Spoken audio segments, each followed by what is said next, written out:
Hello and welcome to another update video about Bitcoin. Yeah, it's to a large part boring sideways movement on the weekend. I think we'll again see some movement towards the end of the day when the weekly candle closes. That's normally a time of high volatility. For now, nothing really exciting. We continue to move sideways here in this consolidation, which for the most part is bullish, because sideways consolidation after an uptrend can be considered bullish. The internal wave count can be different things here, because it's not entirely clear. I haven't labeled it, but I'll tell you in a few minutes what it could be. We see that we broke above this key level here at 24.3k yesterday, and that could have taken us to 25,755. But two things about that. First thing is it's weekend, so there is generally less volume in the market. There can be more volatile movements, and it can be, to a degree, less predictable. But on the other hand, we didn't even get the retest done on the 4-hour, as you can see. So this is the 4-hour chart. We moved up in an engulfing green candle and then came down in, also an engulfing red candle. So pretty much all the profits that were made with this candle have been wiped out in the next 4-hour candle. So the retest didn't happen. I often get asked what constitutes a successful retest. Well, see, some traders prefer to use, for example, the 1 hour. But even on the 1 hour, you didn't really get the successful retest. You could argue this was the retest, yes, and then some traders might have entered here, at the breakout point with a long trade, and they would have been stopped out. That unfortunately happens, and everybody needs to understand that losing trades are part of the business. That happens, okay? But if you look at this, we didn't really have increased volume here. I mean, it dropped down immediately. It didn't have increased volume, but yeah, you could argue the retest on the hourly, it was successful, because after that red candle, you had a green engulfing one, and some traders might have entered here. And that is unfortunately part of the game. You can't get it always right, and on the hourly, a successful retest can be a good signal that it's going to go up from here. And we had a successful retest on the hourly. At least you could argue, even though you didn't quite come down to that level again, we didn't quite touch the 24,300 again. We only reached 24,350. Now, some people might consider that a retest, some not. We didn't really touch the level, so I'm not sure if that would count as a retest. I don't think so. But again, after an engulfing green, that's normally an entry signal, and things can go the other way. That is normal, because trades, if you get 60 or 70% right, you're good, okay? Now, a retest on the hourly is already a good sign for anyone who's trading short term. Sorry. A retest on the 4-hour is of course more meaningful, but then if you wait for the retest on the 4-hour, it could be that it doesn't happen, right? Sometimes you don't get a retest on the 4-hour necessarily, and if you wait for the 4-hour retest, it risks that you lose entries, or because the price might be running already, even though you're still waiting for the retest on the 4-hour. Now, and then again, you need to choose that for yourself. What is for you the right balance? Do you want more security and certainty? Then you wait for the retest on the 4-hour. But it might not happen, because the retest might already happen within this 1-hour candle, okay? And a retest on the 4-hour is always a better signal. But of course, here on the 4-hour, it failed. And then if we go on the daily, and the daily is of course even higher level, we didn't even break this level on the daily. So you can see that here. And then the daily is of course again more meaningful than, for example, the 4-hour. So far only sideways movement. We are still waiting either for a substantial breakout above 24.3k. That could indeed then take us to 25,755.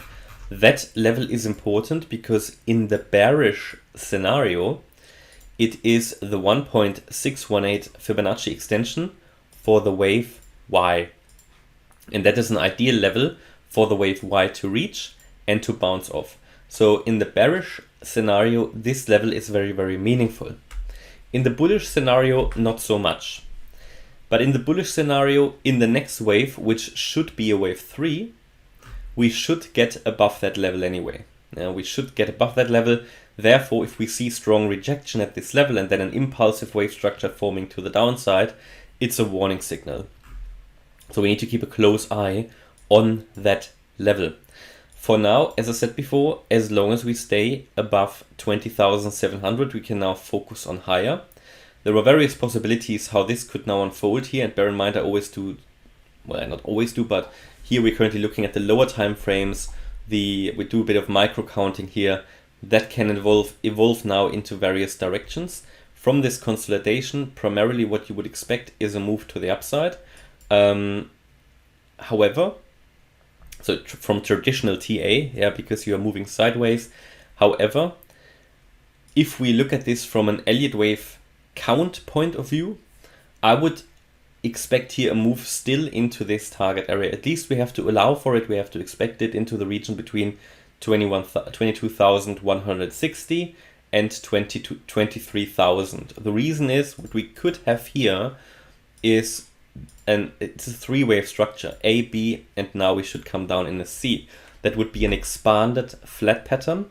One reason why that is not too unlikely is that the wave B did obviously overshoot here the wave 1. I mean, I could probably find a way to make this work as well, but the reason why I don't is I have difficulties to count this as an impulse to the upside. So this looks to me like a three-wave structure, and the reaction to the downside is quite sharp. And if we have an overshooting wave B, the reaction to the downside is normally quite sharp. It's an expanded flat pattern where the wave C is normally really, really steep. And that's the case here. So based on this, we still have to expect that we will reach here my target area that we still haven't reached yet in a wave 2. Be aware of that. A substantial breakout above 24,300 though would suggest that we are already going up. And then we have already seen the low, because the wave 2 can expand in various ways. It can reach the area between the 38.2% fib level here at 23k and the 61.8 at 22.1k. I mean, it can even retrace more, it can retrace less. This is only the area with the highest likelihood. Therefore, primarily, I would expect us to still see that area, just purely based on probabilities. And that's all you can do in these markets.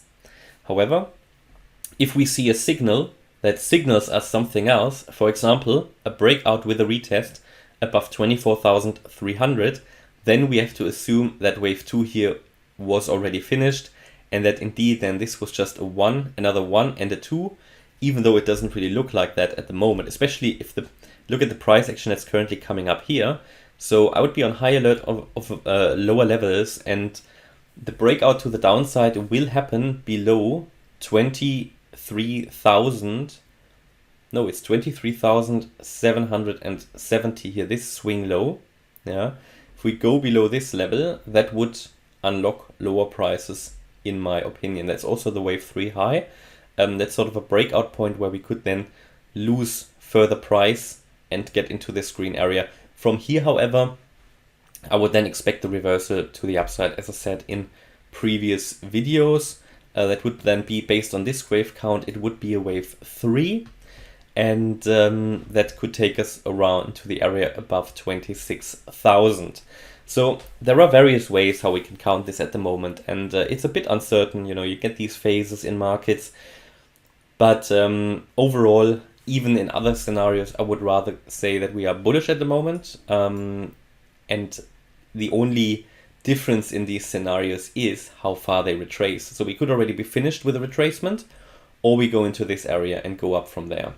Yeah, and I gave you the breakout point for that you need to keep an eye on that. And bear in mind, trading on a Sunday is always a bit risky because markets are less predictable. Okay, so hopefully you liked the update. If you did, please hit the like button, leave a comment and subscribe. And if you really like the content, please check out the channel membership. Thanks a lot for watching. Bye-bye.